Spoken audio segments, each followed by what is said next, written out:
मैं अली आपकी तरफ आती हूँ, ये बड़ा ये क्वेश्चनेबल हो गया है। ये 20 घंटे गुजर गए, रिजल्ट्स नहीं आ रहे। ये EMS सिस्टम जिसको बड़ा इलेक्शन कमीशन ऑफ पाकिस्तान की जानिब से कहा गया था जी ऐसा रिफाइंड सिस्टम है, सॉफ्टवेयर है, हमें तो इंटरनेट की भी जरूरत नहीं है, इसके बगैर हम लोग बड़ी मुस्तैदी के साथ अपना काम कर रहे हैं। तो ये कैसा सिस्टम था कि नताइज आने में इतना वक्त लग रहा है? जी देखें, बड़ी तशवीश की सूरत हाल है। सबके वोटिंग अगर 9 को होनी थी तो छुट्टी 8 तारीख को क्यों दे दी गई?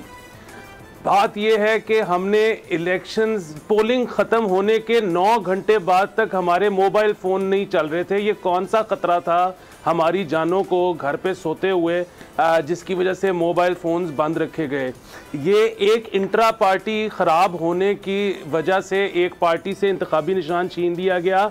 आज जनरल इलेक्शंस में इतने घंटे हो गए हैं, रिज़ल्ट ही नहीं आ रहा। इस पे अब देखना पड़ेगा कि सुप्रीम कोर्ट के दरवाजे कब खुलते हैं और क्या फ़ैसला आता है। एक और चीज़ ये है कि यहाँ पर बार बार ये बात की जाती है कि जी जब इलेक्शन के रिज़ल्ट आए तो ग्रेसफुली उनको एक्सेप्ट करना चाहिए।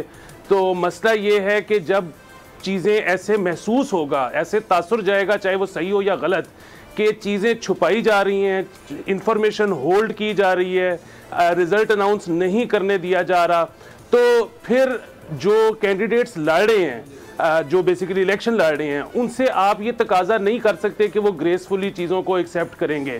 फिर शकूक व शुबहात उठेंगे। इसी तरह आपने हल्का नंबर 130 की जो पोलिंग शीट आपके सामने आई होगी, आपने ट्विटर पे देखी होगी, मियां नवाज शरीफ साहब जहाँ से जीते हैं।